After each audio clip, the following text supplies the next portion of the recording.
자, 지난번에 우리가 1번 문제만 하고 시간이 없어서 끝냈습니다.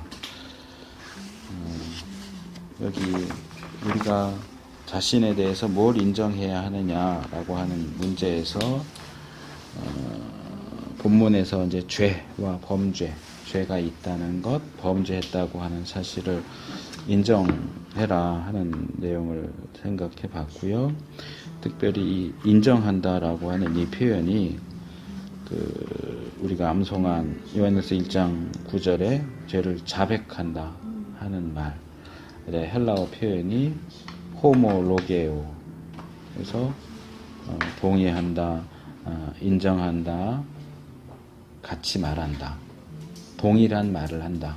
이 호모가 같다는 말이니까 같이 말한다, 그런 의미라는 것. 그래서 자백은 우리가 생각하는 그런 개념보다는 오히려 인정이라고 표현하는 것이 원어에는 더 합당하고, 그래서 죄의 문제에 있어서 하나님이 보시고 하나님이 제시하시는 것에 동의하는 것.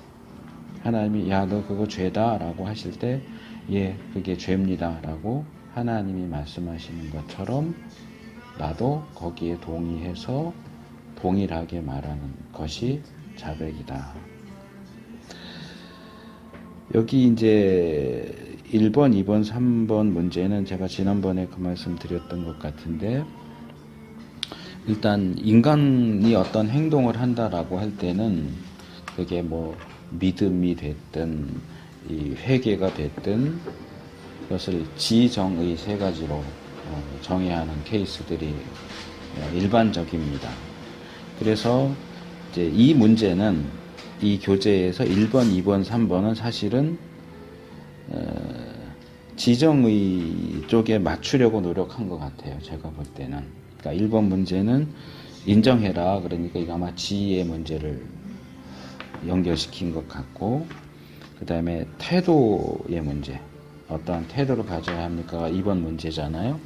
이건 제가 볼 때는 정하고 연결시키려는 의도인 것 같아요. 여기 설명은 안 돼 있지만, 그 다음에 죄를 자백함과 동시에 무엇이 따라야 하느냐라고 할 때 이게 의지적인 부분하고, 아마 어느 정도 신학적인 개념을 가진 상태에서 지정의를 이게 지다, 정의다, 의다 이렇게 설명은 안 하지만 이 문제와 내용을 보면 이게 회개의 지정의를 이렇게 구절들과 연결시킨 것 같아요. 자, 그래서 2번 문제 어느 분이 먼저 하실래요? 당신은 죄에 대하여 어떤 태도를 가져야 합니까? 10편, 130편, 23에서 24절은 자신을 살펴서 죄가 있는가 살펴봐야 돼요. 둘 다 하세요. 10편 38편 18절에도 죄를 자백하고 죄로 인해서 슬퍼하는 그 죄 있는 것이. 이제 조금 전에 말씀드린 것처럼 이 2번 문제가 정이라고 하면 이제 거기에 가장 들어맞는 게 슬퍼한다는, 죄에 대해서 슬퍼하는 것. 근데 이제 여기서는 그 부분만 나오지는 않죠. 다른 것들도 나오는데 정적인 측면에서는 슬퍼하는 것. 내가 뭐 얘기하고 싶으세요? 살펴보는 것도 굉장히 중요한 것 같아요. 자신의 죄가 있나. 요 부분은 뭐 그 일반적인 측면에서 말하면 맞는데 이 본문에서는 좀 다르게 되어 있죠. 그래서 태도로서 살피는 것도. 본문을 한번 다시 정확하게 읽어보세요. 죄에 대하여 어떠한 태도인데, 그러니까 죄에 대하여 죄가 있는 게 드러났잖아요. 아니, 이 시편 139편 23절 24절 본문을 자세하게 정확하게 읽어보세요. 이제는 저랑 공부 안 하니까 스스로 읽는 법을 훈련해야죠. 이제 혼자 읽는 법을 배워야죠. 139편. 자, 그 본문에 전 아직 안 돼요. 내가 하나님은 나를 살피사. 자, 누가 살펴요? 하나님. 내가 살피는 게 아니잖아요. 네, 하나님이요. 내 마음을 나를 시험하되 하나님이여 나를 살피사 아시며 시험하사 아옵소서. 자, 그럼 이건 무슨 태도예요? 자기 죄를 살피는 태도인가요? 근데 이 말씀에 근거하면 네. 하나님께서 나를 살펴주시라고 나를 그렇죠. 그게 정확한 답이 되겠죠. 그러니까 제가 근데- 일반적으로는 맞지만 이 본문하고는 안 맞는다고 얘기하는 게 그거예요. 일반적으로 말해서 내게 어떤 죄가 있나, 내가 뭐 잘못해나 자기를 살피는 거는 필요한 일이긴 해요. 근데 이 본문이 얘기하는 것은 너가 너 스스로 죄가 있나 살펴봐라가 아니에요. 이 본문이 얘기하는 것은 하나님께 대하여 개방적인 태도를 취하는 거예요. 하나님, 나에게 어떤 죄가 있는지 하나님이 살펴주십시오. 하나님이 나를, 여기 이제 시험한다는 것은 무슨 하나님이 아브라함을 시험한다 그런 개념이 아니고, 여기서 시험한다는 이거 생각하시면 돼요. 우리가 그 초등학교 때 그랬나? 중학교 때나 이렇게 보면 리트머스 시험지 있잖아요. 이 용액이 산성인가 알칼리성인가를 살피기 위해서 이 리트머스 시험지로 시험을 하죠. 그거예요. 그러니까 하나님이 갖고 계신 리트머스 시험지로 내가 죄가 있는지 없는지를 이렇게 대가지고 테스트 해가지고 죄가 있는지 없는지를 알아보십시오. 그런 얘기예요. 그러니까 나를, 여기 말은 정말 그대로 테스트라고 할 수 있는 거예요. 그러니까 이 얘기는 사실은 나는 죄가 없어. 하나님이 아무리 나를 살펴봐도 나한테서 죄를 발견할 수 없을 거야 라고 하는 그런 자신감에서 하는 얘기가 아니고, 죄를 안 짓는 사람은 없어요. 여기서는 하나님이 늘 나를 살펴주세요. 나도 하나님 앞에 살기를 원합니다. 내가 다른 사람들과 비교해서 저 사람들은 10만큼이나 죄를 짓는데 나는 거기에 비하면 한 3밖에 안 해. 나는 거기에 비하면 괜찮은 놈이야. 이게 아니고, 내 기준이 다른 사람이 기준이 아니고 하나님이 기준이어야 한답니다. 근데 우리가 사실 하나님 앞에서 죄 없이 살 수는 없어요.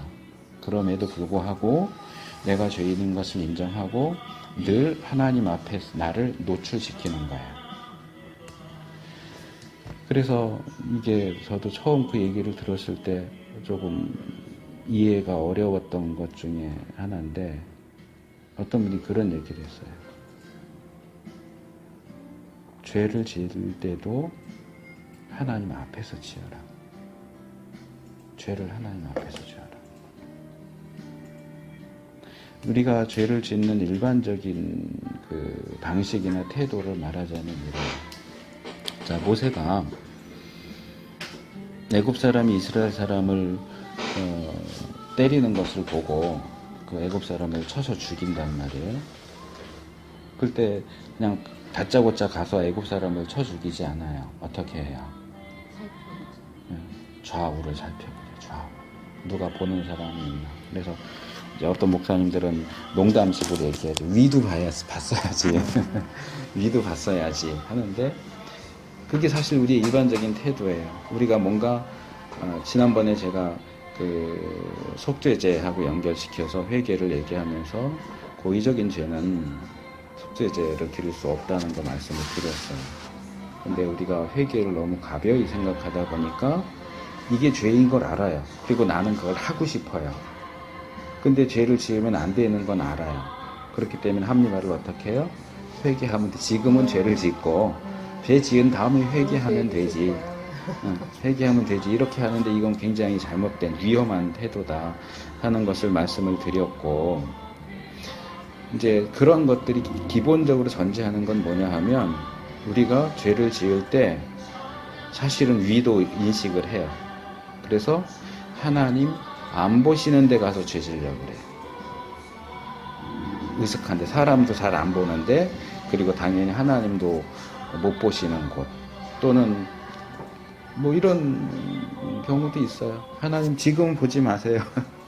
내가 죄 짓는 요 순간은 하나님 보지 마세요. 이렇게 될 수 있으면 지하로 요나가 이렇게 내려갔던 것처럼 여기 지상 말고 건물 안으로 들어가고 1층 말고 지하로 내려가고, 그래서 어떻게든 하나님의 눈을 피해서 하나님이 안 보실 때 죄 지어야지 하는 그런 심리가 우리에게 있어요.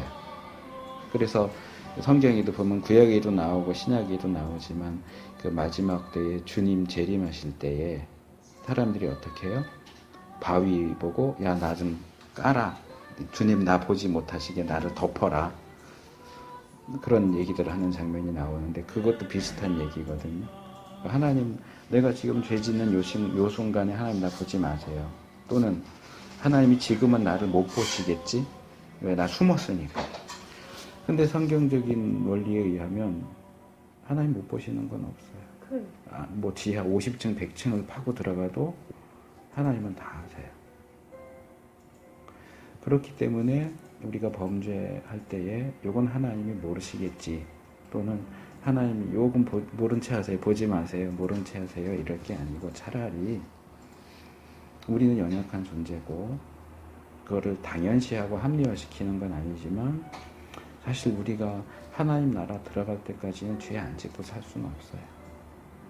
그러니까 죄 짓는 게 당연하다는 얘기가 아니고 죄 안 짓려고 우리가 최대한 노력을 해야 하지만 우리의 연약함 때문에 범죄할 때 하나님 안 보는 데서 하려고 하는 게 우리 일반적인 습성이지만 차라리 죄도 하나님 앞에서 져라.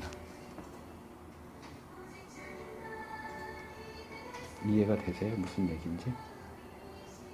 안 되실 수도 있어요. 저는 항상 모든 일들이 하나님 앞에서 있는 일이라.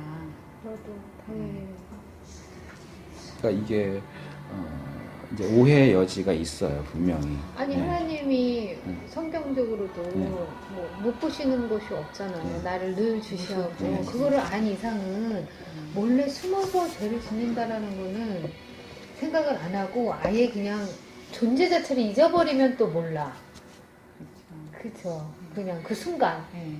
하나님이 이거 잊고 있으면 모르지만 그렇지 않은 이상은 숨어서 하는 죄는 그리고 또 하나님 앞에서 죄를 짓는다라는 건 저 어제 같은 경우인 것 같아요. 근데 문제는 묻고 나서 하는데 문제는 그게 이론이라는 거예요.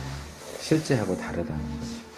그러니까 하나님이 모르시는 거 없죠. 우리는 늘 하나님 앞에 있어요. 그래서 이제 칼빈이 한 얘기가 이제 코람 데오 많이들 얘기하지만 라틴어로 코람 데오가 코람이 앞에 서고 데오가 하나님이거든요. 데우스. 그러니까 하나님 앞에서 이제 한문으로 신전 의식이라고 우리 신 앞에 앞전자 써가지고 우리가 매 순간 신 하나님 앞에 있다라고 하는 것을 의식하고 살자.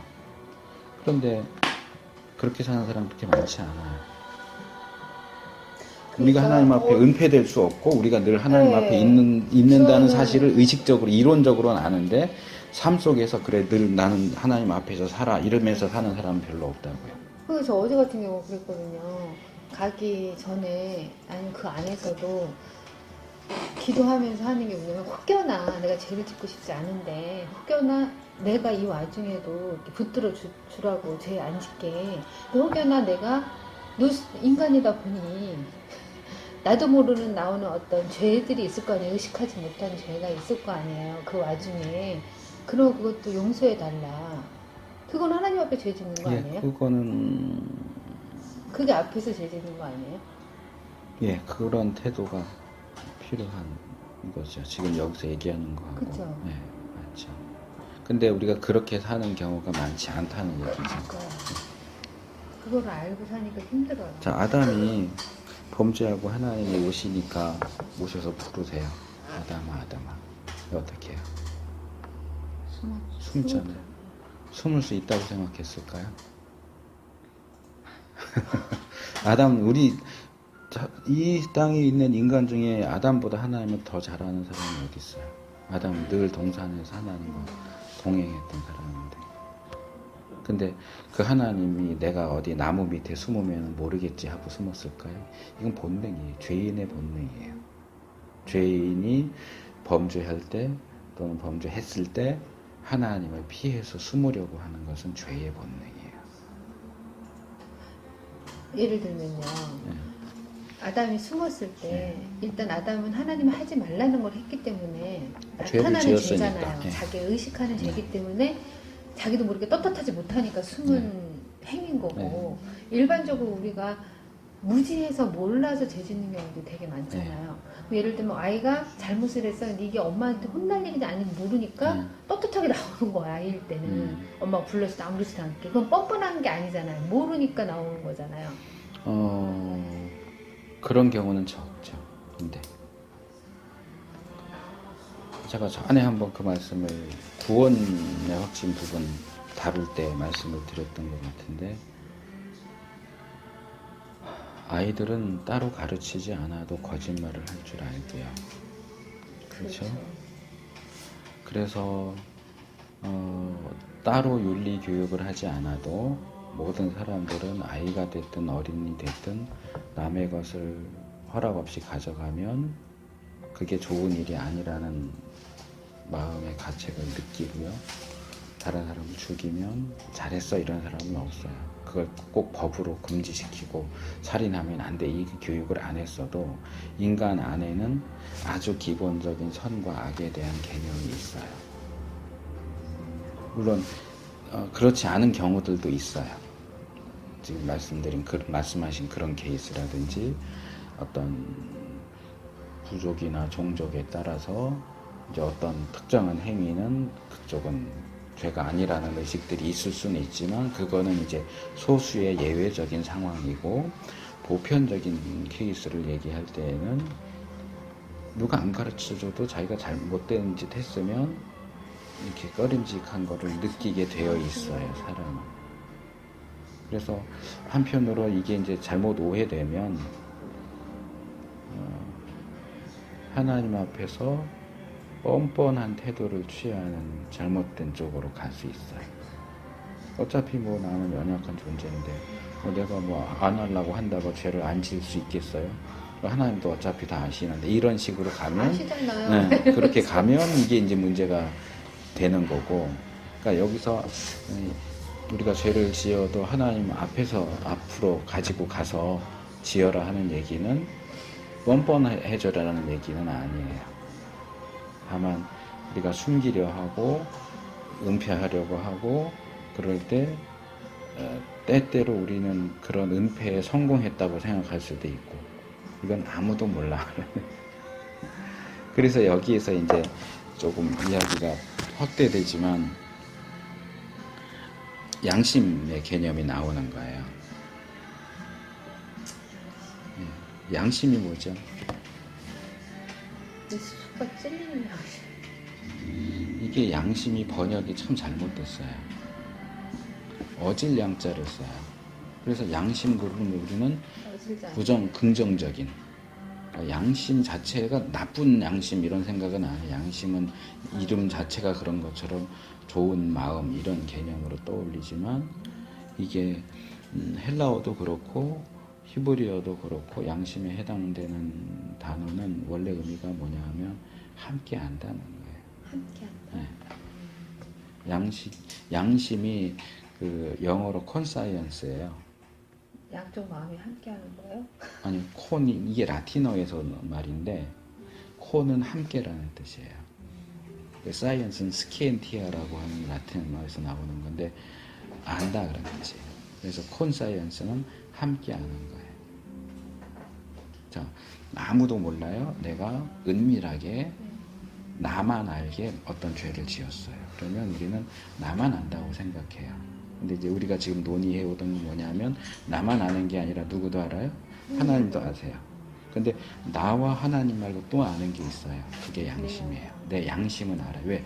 내 안에 양심이 있기 때문에 나 혼자 어떤 일을 해도 항상 양심은 나와 함께 알아.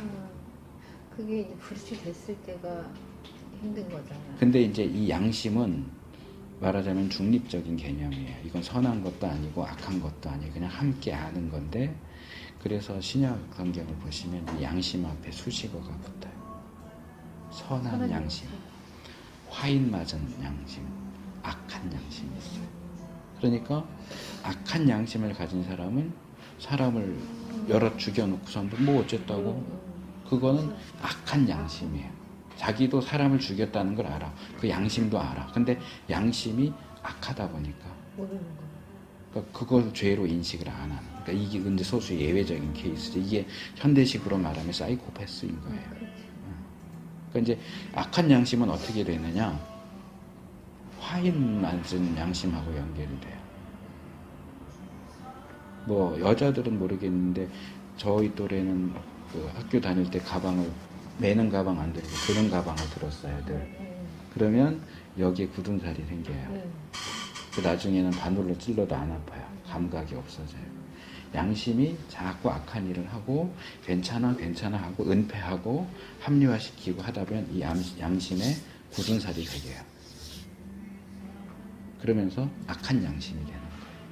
이 양심이 늘 말랑말랑하고 쿡 건드리면 툭 찌르면 이렇게 움찔하고 할 수 있는 감각을 계속 유지시킬 때 그 양심은 선한 양심이에요. 그러니까 다윗이 어떻게 했어요? 사울이 그렇게 10년 넘게 사울한테 쫓겨다니고 죽을 고비를 넘기고 했는데 자기가 사울을 죽일 수 있는 기회가 왔지만 사울을 죽이지 않아요. 그리고 대신 옷자락을 베어가지고. 근데 참 이해하기 어려운 게 옷자락 벤 게 뭐 그렇게 잘못이라고 다윗은 그것도 막 내가 하나님의 기름 부은 자의 옷자락을 베은 것을 막 마음 아파해요. 그게 선한 양심이에요. 저 사람은 나한테 쌍욕을 하고도 아무렇지도 않은데 나는 그 사람한테 얼굴 울그락불그락 하면서 한 말이 나쁜 말도 아니고 왜 그래 이렇게 했는데 그게 계속 마음에 걸리는 거야. 내가 왜 그 사람한테 이렇게 짜증내면서 말했을까?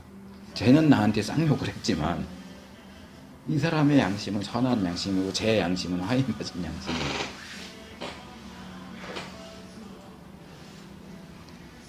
그러니까 나도 나를 살피고 내 양심을 선한 양심으로 유지하는 것, 이것도 일반적인 측면에서 중요하지만 이 본문이 얘기하는 건 특별히 하나님을 향해서 열려있는 거예요.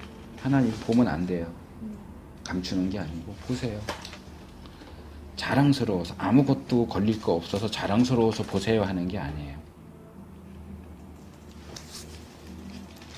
하나님하고 같이 가고 싶으니까 하나님께 숨기는 게 없고 싶은 거예요. 그래서 죄를 지어도 하나님 앞에서 뭐 하나님 약 올리듯이 하는 게 아니고 뻔뻔하게 하는 게 아니고 슬퍼하면서. 그래서 이제 슬퍼하는 거하고 연결시켜서 말할 수 있겠죠. 자, 그 다음에 3번. 죄를 자백함과 동시에 무엇이 따라야 합니까? 그러니까 죄를 버리고, 죄를 자백하고 버리는 자는 불쌍히 여김을 받는다. 네. 그러니까 여기도 이제 자복하는 게 나오지만 그 앞에 하나가 더 나오죠. 죄를 숨기는 거. 그렇지. 지금 우리가 이 앞에 살피사를 숨기는 거하고 연결시켜서 생각을 했잖아요. 그러니까 보통은 숨겨요. 근데 숨기지 말라는 거죠. 자복하라는 거죠. 근데 자복하는 거 잘못했어요. 이거 내가 죄 지었어요. 잘못했어요로 끝나면 사실은 엄밀한 의미에서 회개가 아니라는 거죠. 뭐 어디까지 가라? 버리는 데까지. 그래서 이제 이건 이제 지정의라고 할 때 내가 한 행동이 죄라고 하는 것을 인정하고 동의하고 지적으로 동의하고 그 다음에 슬퍼하고 하나님을 향해서 개방적인 하나님 나를 늘 살피세요. 살펴주세요. 숨기지 않고 슬퍼하고 그 다음에는 버리고 이제 이렇게 갈 때에 올바른 회개가 되는 거죠. 그러니까 우리가 계속 얘기하지만 회개하면 되지. 이거는 벌써 이미 죄에 대한 슬퍼함도 없는 거고 버리고자 하는 것도 없는 거예요. 입으로만, 머리로만 이거 죄구나 인정합니다. 근데 그 죄를 다시 안 지을 생각은 없어. 그 죄를 버릴 생각은 없어. 그래서 지난번에 제가 그거 하다가 얘기했지만 욥기에 그 말씀 나온다고 그랬잖아요. 죄를 혀 밑에가 죄를 무슨 달콤한 사탕처럼 생각해서 이렇게 혀 밑에가 넣고 있어요. 언제든지 꺼내서 먹으려고. 금방 그 입으로 하나님 저 잘못했어요. 다시는 안 그럴게요. 얘기해 놓고선도 그 얘기하는 그 순간에 죄가 어디에 있어요? 내 혀 밑에 있어요. 그러니까 이런 성경의 표현들은 정말 기가 막힌 표현이죠.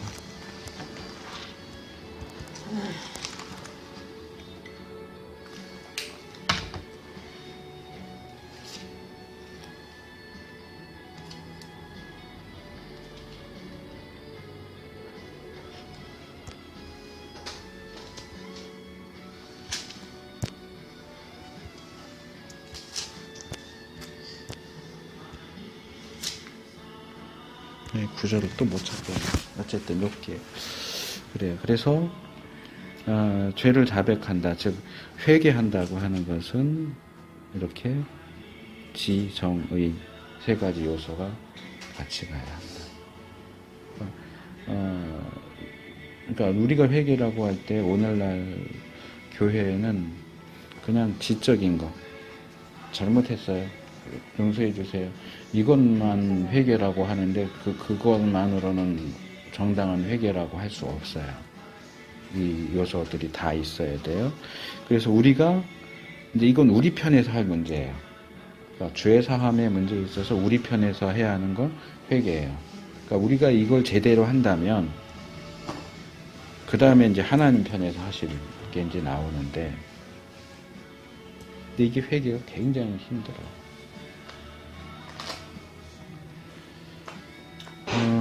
회개와 관련해서 꼭 좀 한번 읽어보시면 좋겠다 하는 책이 조셉 얼라인이라는 사람이 있어요. 이분 책은 온라인? 네, 참된 회개라고 하는 게 있는데, 이거는 목회자료서라는 데서 이 제목으로 나왔고요. 이분 책이 우리나라에서 한 권밖에 번역이 안 된 것 같아요. 근데 출판사 한 3군데에서 다 다른 이름으로 번역이 돼 나왔어요. 근데 제가 본 것 중엔 회개에 대해서 가장 잘 설명을 해주고 있는 책이에요. 이 청교도 시대 사람인데, 목사님인데, 그래서 이거 하나만 더 하고 그 다음으로 넘어가요. 이 청교도는 성경과 가장 가까운 사람들이라고 보통 얘기를 해요. 교회사에서 청교도에 대해서 얘기할 때. 그래서 누군지는 모르겠는데 어느 청교도 분이 그런 얘기를 했대요. 우리의 회개도 회개해야 한다.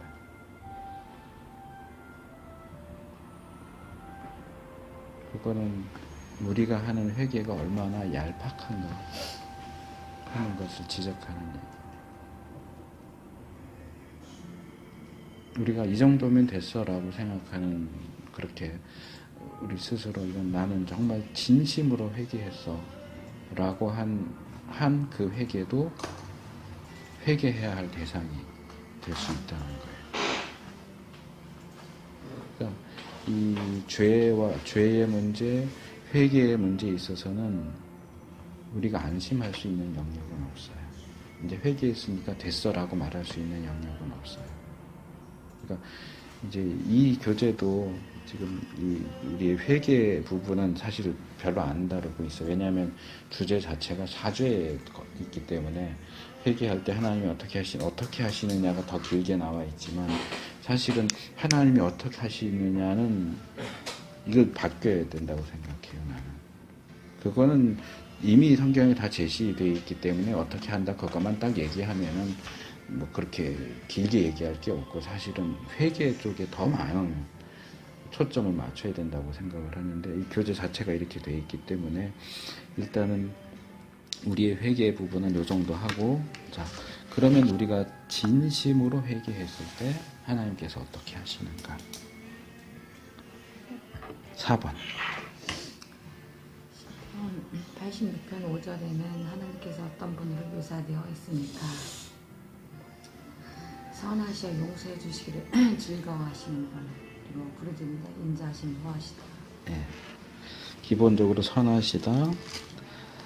여기 이제 개역의 번역을 보면, 이건 제가 원문을 확인하진 않았는데, 선하사 사유하기를 즐기시면은, 이 선하사가 말하자면 기본 출발점이 되고요. 선하시기 때문에 뭘 하시느냐? 사유, 용서하시기를 즐겨하신다. 이것도 우리가 좀 생각해 볼 필요가 있어요. 용서하기를 즐긴다. 이 조금 단순화시켜서 말하면 하나님의 취미가 뭐냐? 용서해 주는 거야. 그래서 어떤 분은 그런 얘기도 했어요. 이것도 오해의 여지가 있는 건데, 인간의 일은 범죄하는 거고 하나님의 일은 용서하는 거다. 근데 이걸 당연시 하면 안 돼요. 그러나 굉장히 어떤 깊은 의미를 가진 표현인 것은 맞아요. 하나님이 이런 용서하시는 거예요. 근데 용서만 하시는 건 아니라는 걸 기억할 필요가 있고, 그 다음에 인자하심이 후하시다. 인자하심이 후하시다. 근데 아무에게나 아니요. 부르짖는 자. 여기 부르짖는 자가 뭘까요?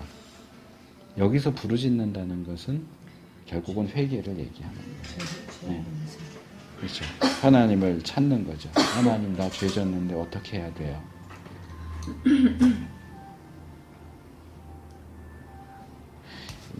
그래서 하나님을 향해서 죄 사함을 구하고 부르짖는 자에게, 죄를 지어놓고선도 뻔뻔하게 뭐 그 정도는 뭐 남들 다 하는데 뭐가 문제야, 그런 자에게는 인자하심이 후하지 않아요. 부르짖는 자에게 인자하심이 후합니다. 제가 대학 때쯤이었던 것 같아요. 수련회 가서 뭐 하다가 아마 이 교재를 했었던 것 같은데, 무슨 얘기하다 보니까 후배가 그런 말을 해요. 자기는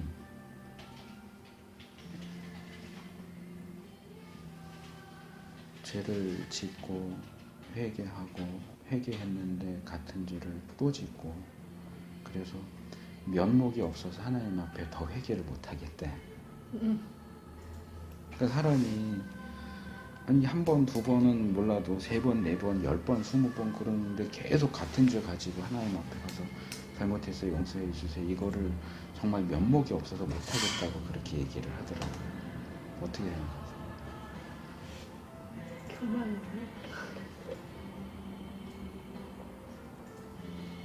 교만일 수도 있겠지만 뭐 그 후배는 교만한 태도로 얘기한 건 아니에요. 정말 진지하게 너무나 이제 그 죄송한 거예요. 죄송스러운 네, 마음. 하나님한테 죄송하고 면목이 없는 거예요. 이게 몇 번 이렇게 했으면 이제는 안 해야 되는데 여전히 계속 같은 죄를 지으니까.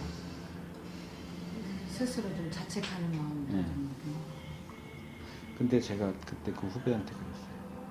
뻔뻔해져라. 그 문제에 있어서만큼은 뻔뻔해져라. 왜? 우리는 우리의 죄의 문제를 해결할 수 있는 데가 하나님밖에 없어요. 하나님 앞에 면목이 없어서 안 찾아가면, 하나님을 안 찾아가면 우리는 죄 문제를 해결할 길이 없어요. 10번이고 20번이고 100번이고 200번이고 하나님 앞에 가야만 우리의 죄 문제를 해결할 수 있어요. 근데 그 뻔뻔해야 하나님 잘 믿는다는 소리도 예전에 들었는데요.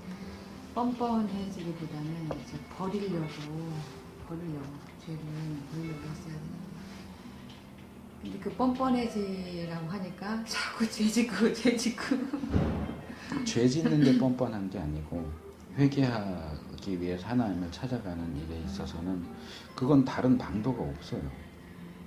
하나님 외에 그 예수님이 요한복음에 어려운 얘기를 하니까 유대인들이 다 떠나가고, 예수님이 너희도 가려내냐 그래서 베드로가 그러잖아요. 영생의 말씀이 주께 있사오니 우리가 어디로 가리까. 죄를 용서하시는 것이 하나님께만 있는데 우리가 어디로 가요? 그렇다고 그러면 정말 면목이 없어서 하나님 안 찾아가면 그냥 그 죄를 다 지고 등에 지고 지옥 가는 수밖에 없어요.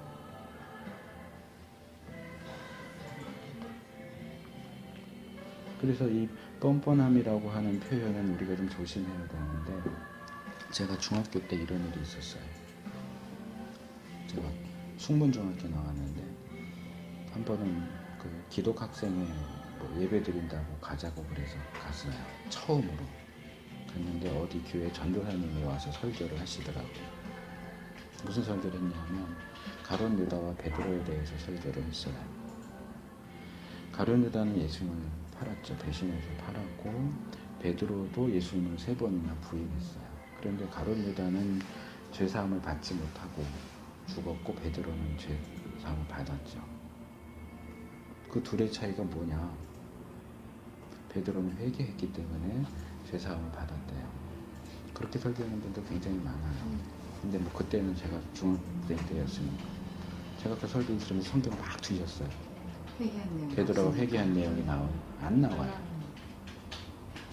그래갖고 그 다음엔 제가 기도 각성에 안 갔어요. 성격 있으시네. 아니, 엉터리를 가르치니까. 근데 그때 제가 그 가룟 유다와 베드로에 대한 구절을 막 찾아보면서 중학생 때 내린 결론은 베드로는 뻔뻔했다. 가룟 유다는 범죄해놓고 양심이 쿡쿡 찔려서 참을 수가 없어서 목매달아 자살해서 죽었고, 베드로는 예수님 3번이나 부인하고서도 자살 안 하고 뻔뻔하게 살아있다가 예수님 만나서 영주의 사함을 받았어.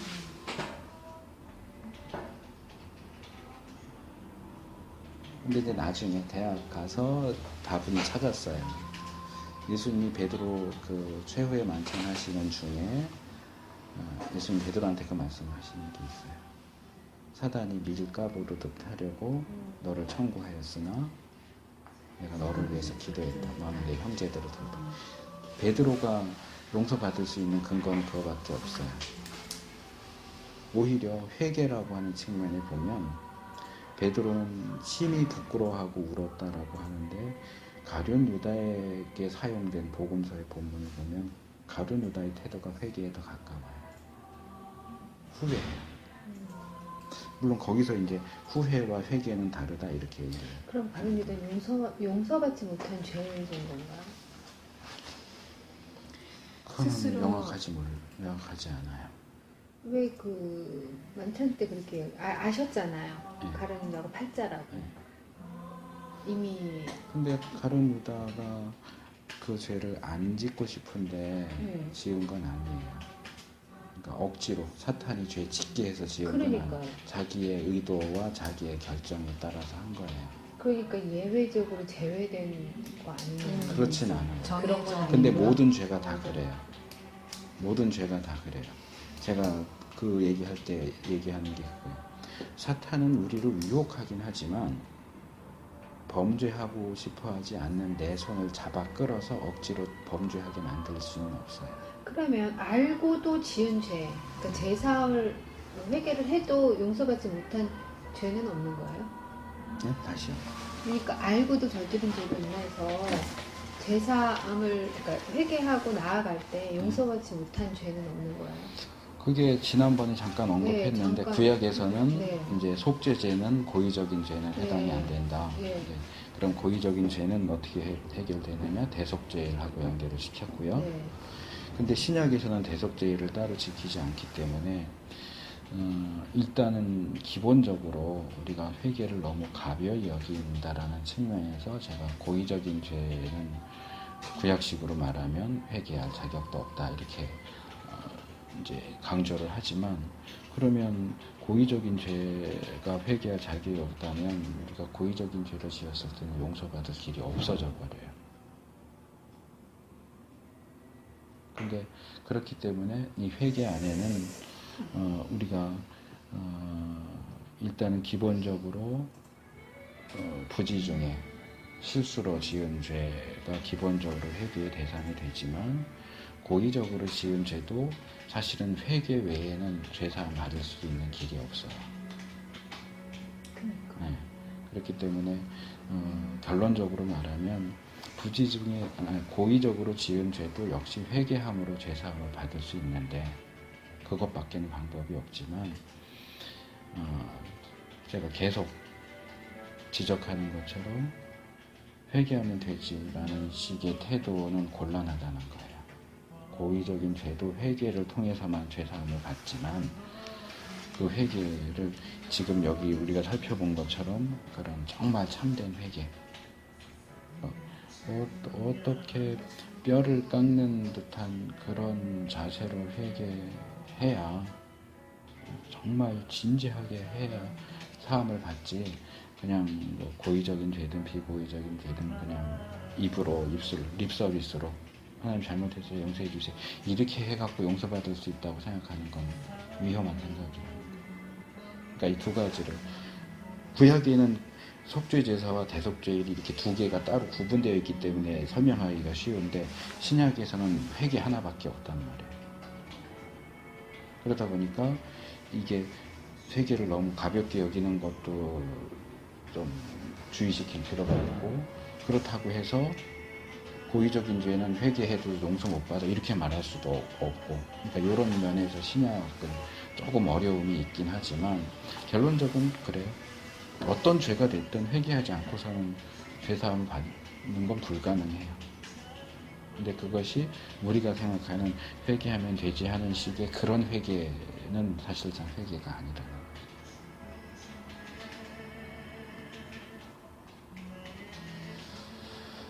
자, 그래서 그걸 이제 여기 지금 4번 문제에 있는 표현대로 하면 회개는 부르짖는 거예요. 이 부르짖음은 흉내 내는 게 아니고, 회개 흉내를 내는 게 아니고 정말로 회개하는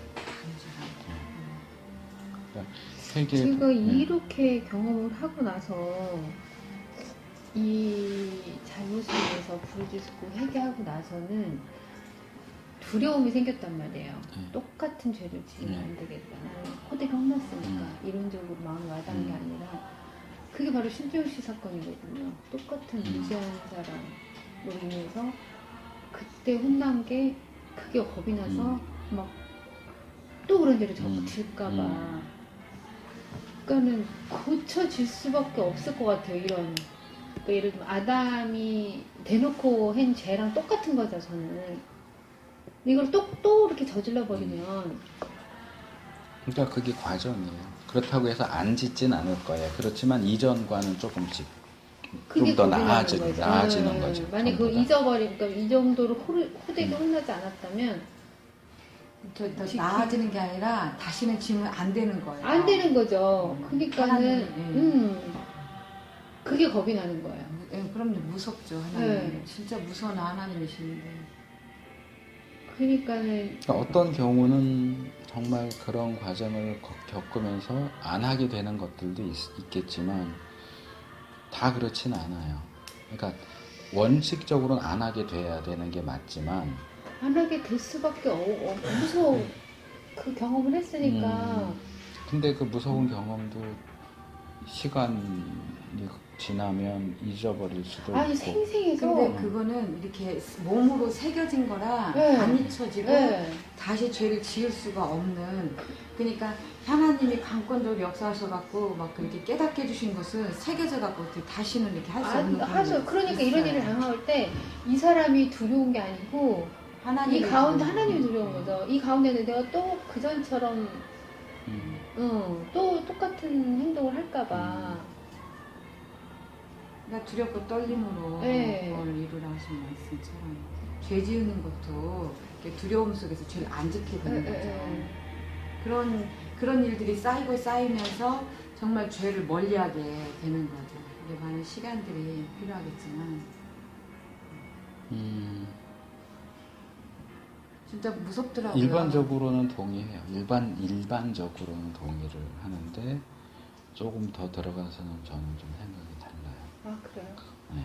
어떻게요? 전에 비슷한 얘기 제가 했어요. 자신이 얼만큼 죄인이라고 생각하냐고 그랬죠. 우리는 항상 우리가 생각하는 것보다 더 큰 죄인이에요. 저는 사람 믿지 않아요. 저 자신도 믿지 않아요. 그래서 제가 어떤 커다란 시련을 통해서 뭔가를 깨달았다고 해도 내가 이런 시련을 당했기 때문에 다시는 절대로 이런 일을 안 할 거야 라고 생각하지 않아요.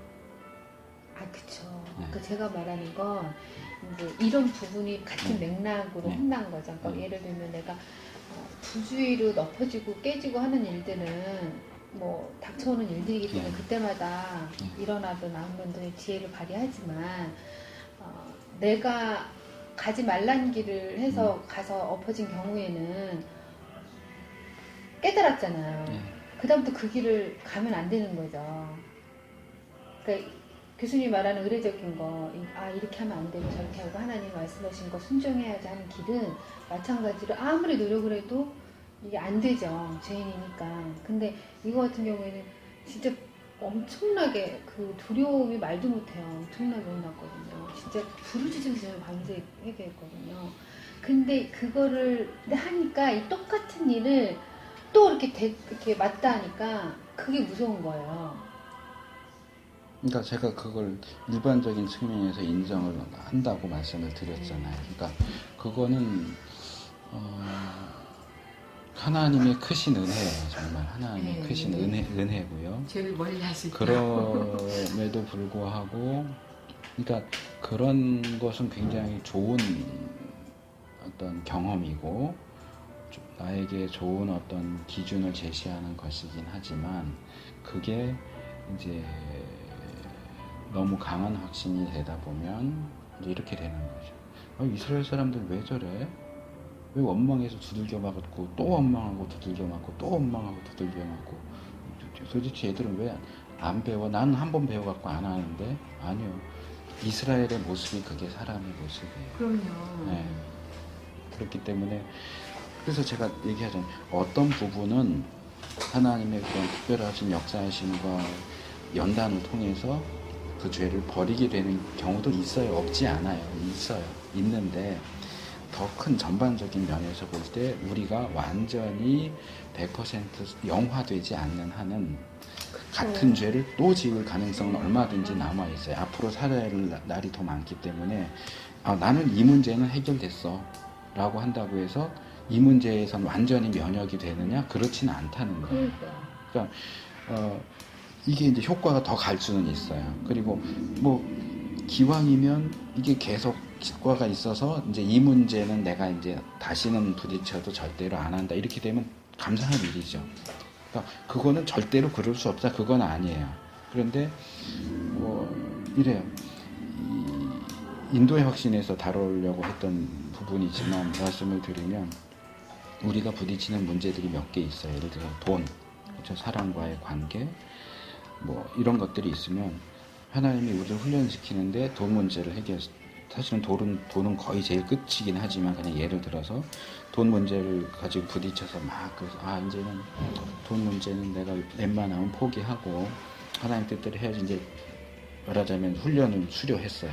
그러면 그 다음에 인간관계 문제로 넘어가요. 그 다음에 인간관계 문제가 생겨요. 막 하고 그 다음에 또 뭐 자녀 문제로 막 하고 사업을 하고 그럼 이게 한번 가면 이제 다 돌았어. 그러면 이제 돌 게 없냐? 아니요, 다시 돈으로 그렇죠. 가요. 과거에는 돈 1단계고 네. 한 바퀴 돌고 오면 돈 2단계예요. 그러니까 한 번 돈 문제에서 훈련 받았으니까 난 이제 돈 문제는 안 그래. 아니, 그렇지 않다는 거예요. 그 다음 단계가 또 있고 그 다음 단계가 또 있고, 그런 면에서 어떤 한 분야에 대해서 내가 막 이렇게 호되게 당해서 나는 이제 그거 못해. 지금은 그래요. 근데 몰라요. 그리고 우리 인생 전체를 놓고 볼 때 어느 한 시점에서 이 문제가 나는 딱 훈련 받았기 때문에 나는 이제 돈 갖고는 안 흔들려. 그거는 장담할 수 있는 문제는 아니라는 지금 거예요. 그러니까 어제 같은 일이 이제 네. 벌어졌어요. 근데 어느 누가 봐도 내가 누구한테 피해를 준 것도 아니고 어느 누가 봐도 일방적으로 제가 예를 들면 상식선이라는 게 생각이 다르고 견해 차이의 상식선이 내 주장이 아니고 일반적인 사회의 통념상 이루어지는 관계들에서 말하자면 미친 개한테 물린격인 거예요. 어느 누가 봐도 객관적으로. 그러니까 정상과 비정상의 이제 기준점인 말이에요. 근데 나 일방적으로 당했어. 그걸 대응하는 데 있어서요. 내가 이 사람한테 막 호되게 어떻게 한 게 아니야. 어느 누구도 나는 정당방위로 한 거예요. 그래서 요목조목 다 했단 말이에요. 시원하게. 그런데 하나님이 저를 그걸 해결을 시키시는 거예요. 그러니까 나는 예를 들면 드러나는 죄들이 있잖아요. 누군가가 내가 결과적으로 사기를 친다든지 뭐 상해를 입혔다든지 아니면 내가 먼저 이 사람한테 다가가갖고 이상한 해코지를 하고 나서 이게 잘못이구나 하고 깨달았던 어떤 표면적으로 드러나는 죄가 아니라 그 가운데 그걸로 혼이 났단 말이에요. 그거는 쉽게 예를 들자면 이거예요. 형하고 동생하고 싸웠어요. 누구 혼내요? 둘 다 혼내죠. 대신 형 보통 부모는 형을 혼내죠. 그거예요. 무슨 얘기인지 아세요? 아는데 하나님이 집사님에게 더 높은 수준을 요구하시기 때문에 맞아요. 더 그렇게 하시는 거고, 그러니까 그거는 은혜예요. 하나님 은혜예요. 근데 그런 부분이 있어서 늘 깨어 있어야지. 이제는 됐어. 그러면은 그러니까요. 그거는 아니라는 거죠. 그러니까 어쨌든 늘 깨어 있는 죄의 문제에 있어서만큼은 안심할 수 없어요. 안심하면 안 돼요. 자기도 믿으면 안 돼요. 자, 5번. 당신이 제사함을 받은 근거는 무엇입니까? 에베소서 1장 7절. 우리는 그리스도 안에서 하나님의 은혜의 풍성함을 따라 피로 말미암아 속량, 곧 제사함을 받았다. 자, 죄사함은 자, 두 가지를 얘기하고 있어요. 피로 말미암아 그리스도의 피. 네. 그렇죠? 구약의 제사도 그리스도의 피에 근거한 거고 우리의 회개도 그리스도의 피에 근거해요. 근데 그 피가 죄사함을 가져오게 하는 데는 더 근원적인 게 있어요. 뭘까요? 예, 은혜예요. 그의 은혜의 풍성함. 그러니까 피 자체에 그러니까 선악과하고 같아요. 자, 선악을 알게 하는 나무의 열매는 그 열매 안에 선과 악에 대한 지식이 들어있나요? 어떤 물리적인 요소로서? 그것을 먹으면 죽는다. 그 안에 독이 들어있나요? 그건 아니에요. 마찬가지로 피에는 생명이 있고 그 피로 죄를 속한다라고 하지만 그것은 하나님이 의미를 부여하신 거지. 하나님이 그렇게 하지 않으셨어도 무조건 어떤 피든지 그냥 피면은 다 죄사함을 가져오는 결과가 있느냐? 아니요. 그러면 그래서 이제 한 20여 년 전쯤에 감리교 교수 변서만 교수라고 그때 한참 난리 났었는데 왜 현대인들이 혐오하는 피 얘기를 자꾸 하냐. 피 얘기도 하지 말자 그러면서 아주 심한 얘기를 했죠. 예수의 피나 돼지의 피나 뭐가 다르냐. 왜 예수의 피가 우리를 구원한다고 그렇게 얘기하냐. 그냥 피는 피일 뿐이다. 그 사람은 그래갖고 출교됐거든요. 근데 예수님의 피와 우리의 피하고 뭐가 달라요? 예수님의 피도 피잖아요. 근데 중요한 건 의미 부여죠. 피 자체에 있는 게 아니고 왜 우리가 혐오하는 피를 했느냐? 그건 몰라요. 하나님이 그렇게 하신 거예요. 그러나 하나님께서는 그리스도의 피 그리고 거기에 근거해서 소의 피, 양의 피 이렇게 했어요. 그럼 하나님이 피의 의미를 두셨으면 우리가 왜 피야? 뭐 피 말고 눈물로 하지 뭐 이거는 말이 안 되는 거예요. 하나님이 정하셨기 때문에. 그래서 우리가 그리스도의 피, 그래서 그리스도의 피는 우리를 구원하니까 이제 그걸 피라고 하기보다는 보혈, 보석 같은 보배가 들어온 피, 보혈. 근데 사실 피 자체에 뭔가 성분이 기본적으로 들어가 있는 건 아니고 하나님이 거기에 의미를 부여하신 거예요. 근데 피의 의미를 부여하신 건 어디에 근거하느냐? 하나님의 은혜. 선하사 사유하기를 즐기시고 부르짖는 자에게 인자함이 후하신 그 하나님의 은혜, 하나님의 용서하시는 그 은혜 때문에 피를 말하자면 매개체로 삼으신 거예요. 그러나 우리가 그 부분에 있어서 예수님의 피도 아무것도 아니야 이렇게 말하면 안 돼요. 분명히 하나님이 정하신 거니까. 그래서 히브리서에 소나 양의 피가 죄를 없이 하지 못한다.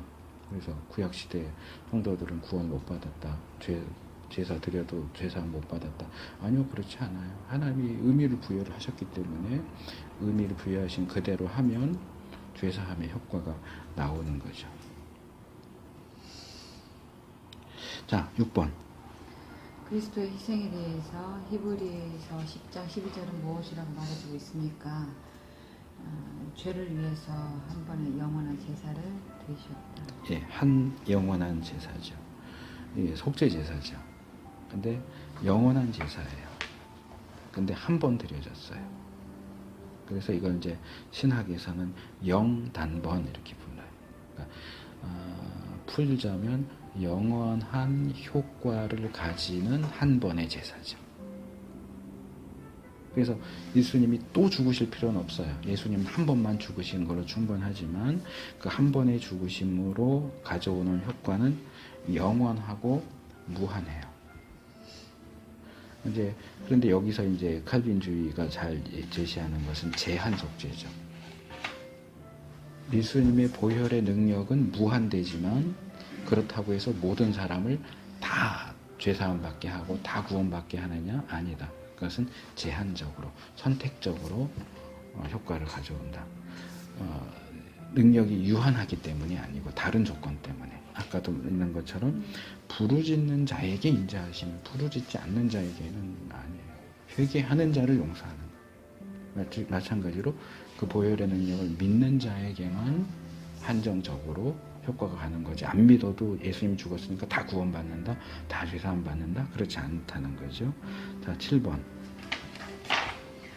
당신이 이미 자백한 죄에 대하여 계속 죄의식을 느끼는 것은 어리석은 일입니다. 왜 그렇습니까? 히브리서 10장 17절.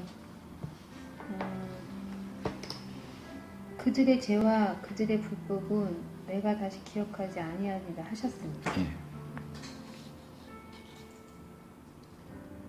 자백하고 제사함 받은 것은 잊어버리셨다는 거예요. 네, 하나님 기억하지. 용서하신 분이 용서- 잊어버렸는데 내가 계속 그거를 갖고 그럴 필요가 없다라고 하는 거죠. 근데 이것은 양면이 있어요. 이런 얘기가 있어요. 예화인데 고아원에서 아이를 입양한 부모가 있어요. 근데 아이니까 착하고 순하기만 한 게 아니라 때로는 반항도 하고 못된 짓도 하고 그럴 때마다 이 부모가 그 아이를 컨트롤하는 방법이 있어요. 이 아이가 처음 입양해서 오던 날 입었던 옷, 신었던 신을 그대로 놔뒀다가 이 아이가 말썽 필 때마다 그걸 보여주는 거예요. 너 처음 올 때 너 우리가 낳은 애가 아니고 입양해 온데 너가 원래 어떤 애인지 기억해. 그래서 이제 그 이야기를 그 예화 중에서 이제 그런 부모가 있었는데 하나님은 그렇게 안 하신다는 거예요. 하나님은 너 원래 얼마나 죄인이었는데 까불지 마 이렇게 안 하신다. 하나님 잊어버리신다. 이제 그게 이제 그 예화였는데 저는 그걸 보면서 한 번 더 뒤집으면 좋겠다. 예화를 한 번 더 뒤집으면 좋겠다는 생각을 해요.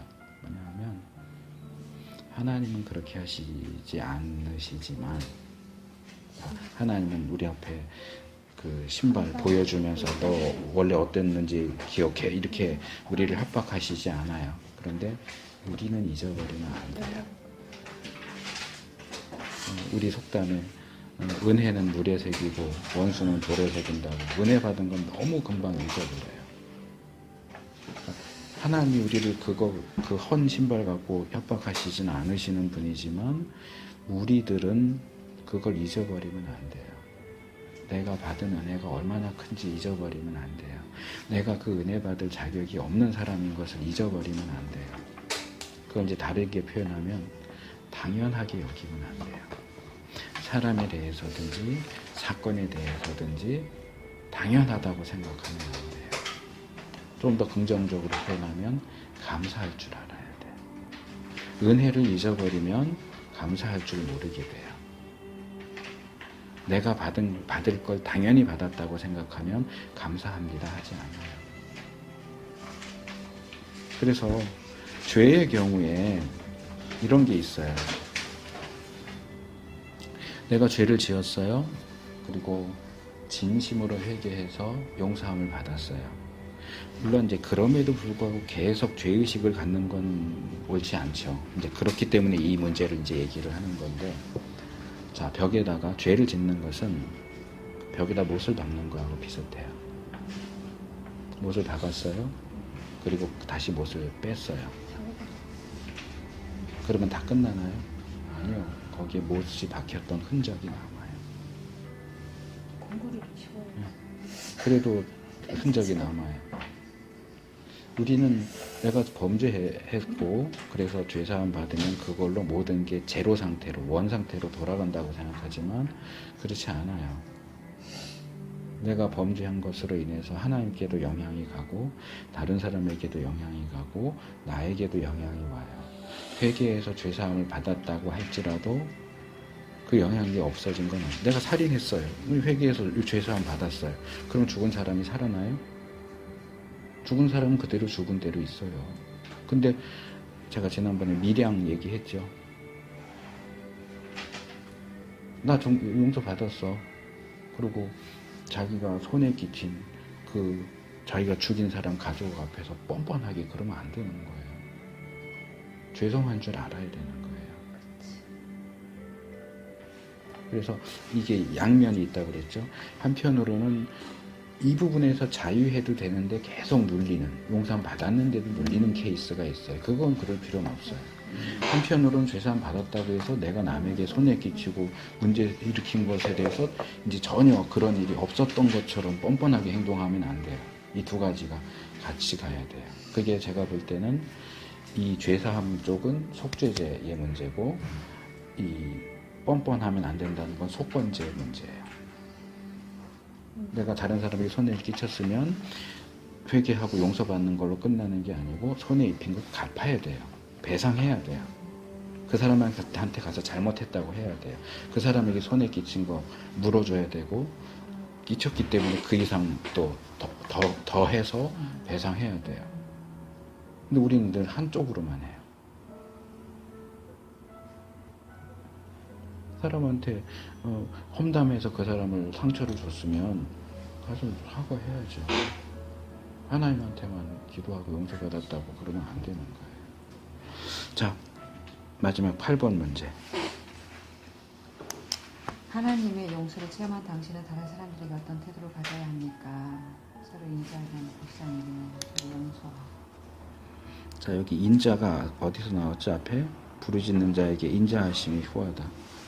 자, 우리를 대하시는 하나님의 태도를 본받아서 우리도 그런 태도로 다른 사람을 대해요. 인자하게요.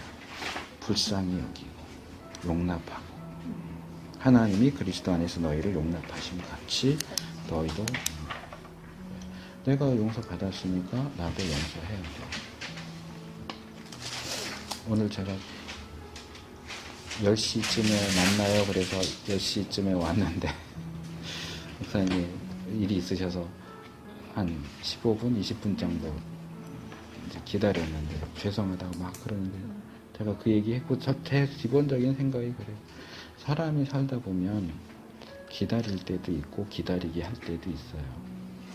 근데 자기는 남을 기다리게 하는 게 없는 사람들은 남을 기다리게 되는 상황에 가면 화를 내요.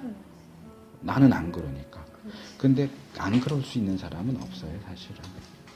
그러니까 내가 남을 기다리게 할 때도 있고, 그러니까 나도 남을 기다릴 때도 있고, 이렇게 해야지. 사람이 그냥 빡빡하게 그렇게 하면 안 돼요. 근데 똑같은 얘기예요.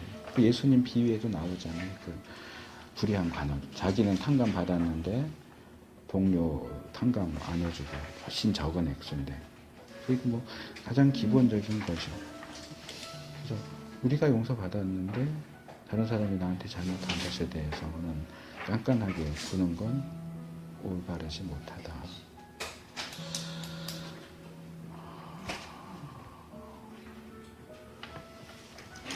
거기 적용 문제 끝에 나오죠.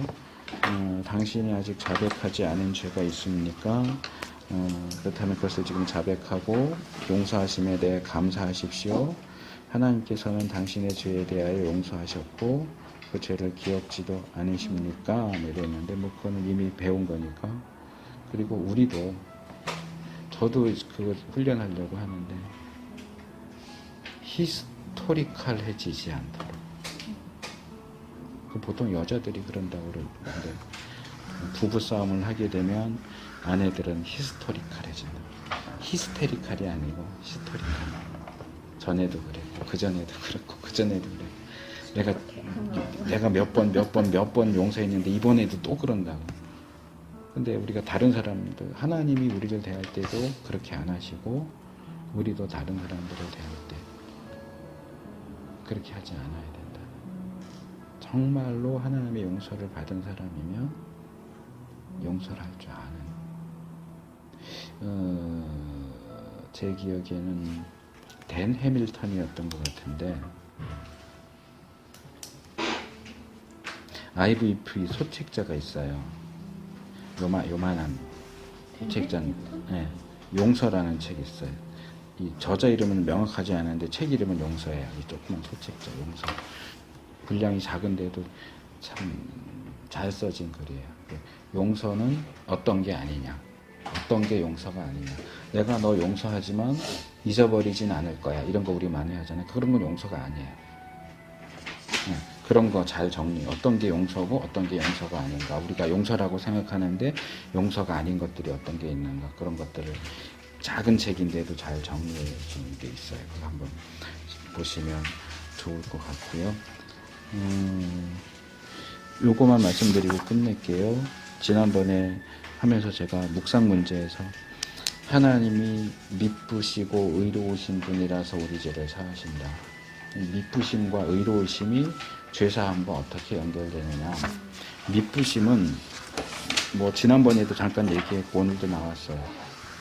하나님이 우리의 죄사함과 관련해서 약속하신 것을 지키시기 때문에 미쁘신 거예요. 그리스도의 보혈의 능력을 믿고 회개하면 용서해 줄게. 근데 우리가 믿고 회개했더니 나 생각 바뀌었어. 그러시지 않아요. 하나님은 약속하신 것을 정확하게 지키시기 때문에 그 부분에 대해서 하나님은 미쁘신 분이기 때문에 우리가 염려할 필요가 없어요. 그 다음에 의로우사, 하나님의 공의로우심은 보통 죄에 대한 심판과 연결이 돼요. 그런데 의로우심이 어떻게 용서하고 연결되느냐? 그게 그리스도의 십자가의 본질이에요. 하나님의 의로우심이 그리스도의 십자가의 죽으심으로 만족되었기 때문에 그 법의 일사부재의인가 그 법칙이 있잖아요. 죄를 하나 지었는데 거기에 대해서 벌을 줬어요. 그러면 또 1년쯤 지났다가 생각났어. 너 지난번에 그 죄 졌지. 또 벌 받아. 한 번의 죄에 대해서 2번, 3번 형벌하지 않아요. 한 번 형벌했으면 그 다음엔 다시는 하지 않아요. 우리의 죄에 대해서 형벌을 이미 예수님이 대신 받으셨어요. 그렇기 때문에 하나님의 공의는 우리가 죄인이지만 우리 죄 문제를 예수님이 해결해 주셨기 때문에 여전히 우리를 죄인으로 대하거나 형벌을 하시는 게 아니고 죄 문제가 해결됐으니까 그 다음에 용서로 연결되는 거예요.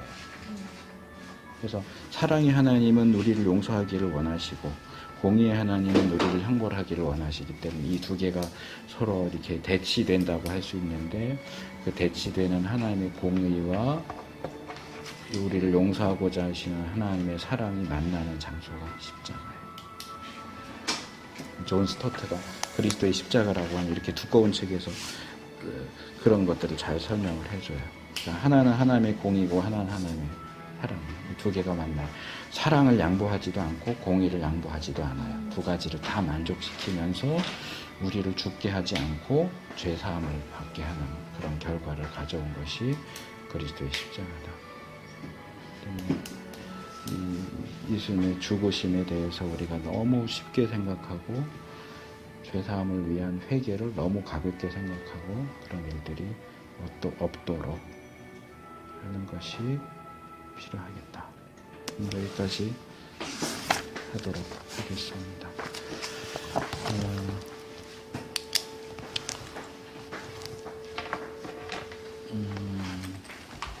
오늘은 돌아가면서 기도를 하고요. 지난번에 목사님 하셨으니까